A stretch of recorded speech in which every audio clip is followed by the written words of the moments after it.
आज महाराष्ट्र नवनिर्माण सेनेच्या वतीनं ढोल बजाओ आंदोलन आणि मटकी फोडो आंदोलन नाशिक महानगरपालिका यांच्या प्रवेशद्वारावर करण्यात आले।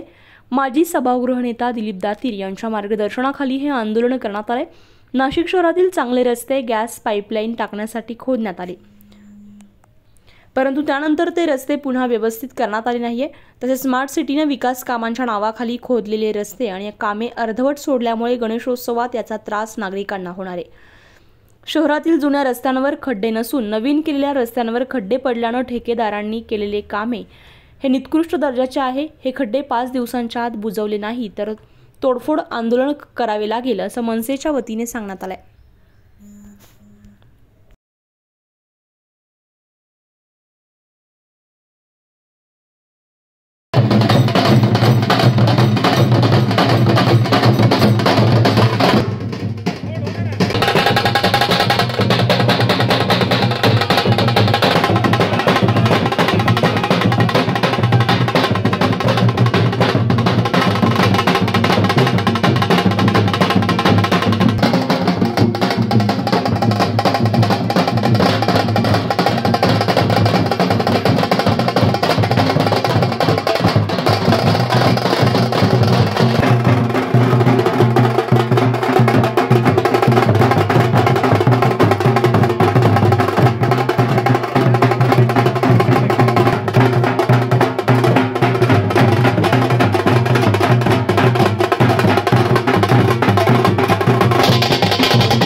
तू कामाचं आहे ना भाऊ।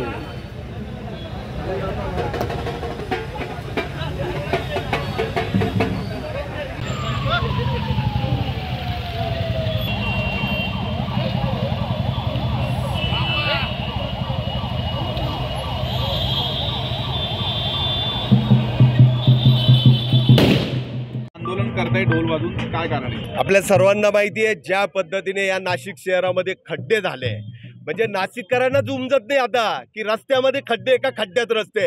अनेक आमच्या नाशिककरांचे त्या खड्ड्यांमुळे प्राण जात आहे, अपघात होत आहे, मात्र अजूनही मनपा प्रशासनाला जाग येत नाहीये।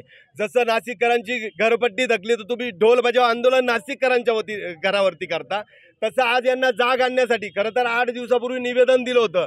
मोठं तीव्र स्वरूपाचं आंदोलन करायचं होतं, परंतु वरुण राजाचं सारखं आगमन चालू आहे, त्याच्यामुळे आम्ही पण समजूतदारपणा घेतलाय।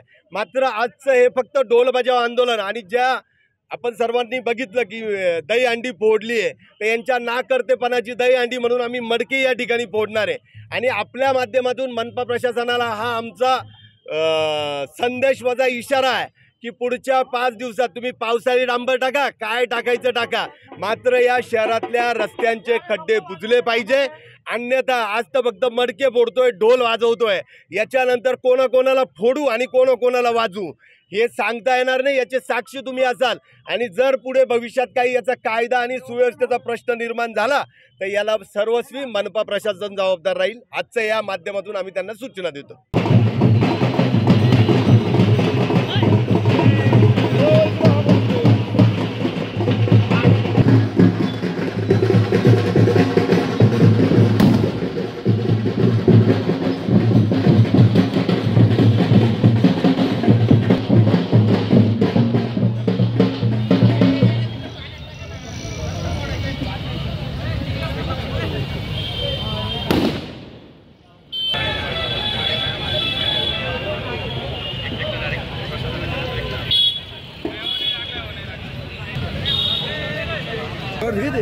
घेतलं